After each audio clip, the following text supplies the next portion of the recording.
moi, je pense que pour survivre et apprendre à gérer mes émotions, j'ai développé un truc un peu robotique, avec une petite absence d'empathie. Ma première relation hyper sérieuse, j'étais avec un mec génial. On va l'appeler Jean, parce que Jean, il me stocke encore sur Instagram. Et Jean, il habite à quelques rues du casino.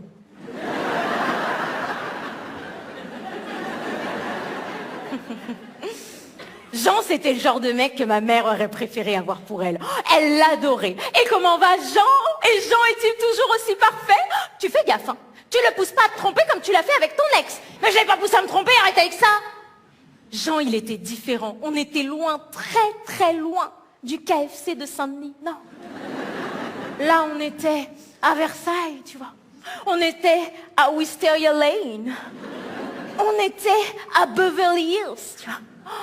Jean, il me traitait comme une princesse. Je rentrais du boulot et paf, un cadeau sur la table. Mais qu'est-ce que c'est? Un iPad? Ben pour quelle occasion? Juste pour me rappeler que je suis une femme extraordinaire? Alors, je suis pas une meuf vénale. Mais on va pas se mentir. On y prend vite goût. Se faire réveiller par un petit déjeuner et un petit cadeau, plutôt que par des... Mbappé, reviens! Non, Jean, il était différent. Avec Jean, on voyageait. Il m'a amené à Saint-Pétersbourg, il m'a amené à Prague, il m'a amené à Venise, où il m'a demandé en mariage. J'ai répondu non. Et malgré ça, il m'a amené aux Maldives. On faisait plein de projets, on a acheté un appartement ensemble, qu'il a payé seul. Mais on faisait des projets, quoi. C'était hyper sérieux. Et puis un jour, Jean n'allait pas bien. Jean avait des problèmes au boulot. Jean était en burn-out. Jean était en dépression. Alors moi, j'ai fait ce que je sais faire de mieux dans ce genre de cas. Bah, je me suis barrée. Bah oui, mais moi, j'ai pas été élevée pour ça, tu vois. J'ai grandi dans une maison où les émotions, c'était interdit. Du coup, j'ai l'impression d'avoir développé un super pouvoir. Le 6e sens de l'esquive émotionnelle. Un truc qui serait digne des Avengers.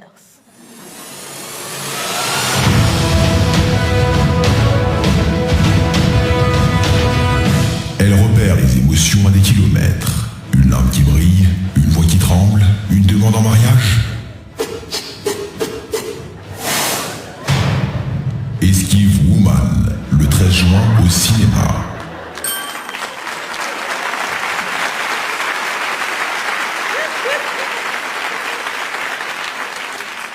Vous allez pas au cinéma le 13 juin.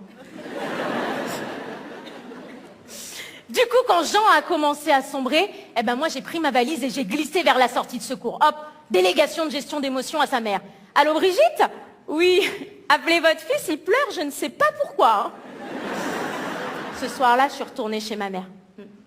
Ma mère, tu sais, celle qui a des maillots à l'effigie de Jean. Elle a ouvert la porte, elle a dit « Bah, où est Jean ?» J'ai paniqué. J'ai dit « Mais Jean est mort, maman. » Je vous jure que c'est avec ce spectacle qu'elle va apprendre la vérité. Du coup, l'année dernière, j'ai pris les choses en main. J'ai décidé d'aller faire un stage intensif de communication non violente à l'étranger. Je suis allée dans la forêt me reconnecter avec mes émotions. T'as capté le personnage? C'est pas mon délire, hein. Mais je suis prête à tout pour devenir la meilleure version de moi-même. La communication non violente, c'est génial, tu vois. Quand t'es dans un endroit zen, entouré de petits coussins, avec des gens zen, qui te demandent toutes les 2 minutes si tu vas bien. Je me rappelle encore, à chaque fois que je sortais de ma chambre, t'as quelqu'un qui arrivait et qui me disait « Comment tu vas ?» Eh ben ça va. Comment tu vas vraiment? Avec ce regard qui te perce, on dirait qu'il voit ton âme. Et puis t'as eu ce moment, je suis sortie de ma chambre, et là, t'as un gars qui est arrivé, et il m'a fait un câlin. Pas un câlin ambigu, hein, non. Un câlin doux, bienveillant. Un câlin sans aucune ambiguïté. Un câlin qui te fait remettre absolument toute ta vie en question. Et ensuite, il m'a attrapée. Et il m'a dit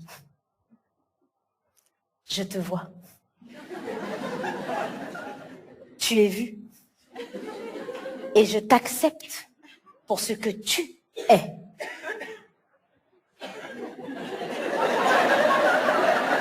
Alors moi, j'ai grandi avec un père qui me disait « Je serai ta meilleure amie si tu fais un café », tu vois. Donc là, moi, il y a 36 ans de vannes qui ont lâché. J'étais là. « Tu me vois? Je suis vue! Il n'y a personne qui m'a vue avant toi! Je te raconte ça, je me dégoûte. La communication non violente, c'est génial. Dès que tu commences à dépasser le côté chelou du truc. Et vous savez quoi? Au bout de quelques jours, je me suis rendu compte que ça commençait à faire effet. Je me suis surprise à réfléchir avant de péter un plomb. Moi qui te brûle une voiture si tu réponds pas à mes messages. Retour de ma retraite, 7h du matin. Mon fils pleure au petit déjeuner parce que je veux pas lui donner des chips, alors que quand j'étais pas là, papa, lui, il disait oui. Apparemment, cuisiner, c'était pas compris dans le forfait all inclusif que j'avais pris, tu vois. Mais du coup, là, je revenais de mon stage. Donc, j'avais les outils pour lui répondre. Et j'ai pu dire à mon fils, je te vois. Tu es vu, chérie. Et maman t'accepte pour ce que tu es.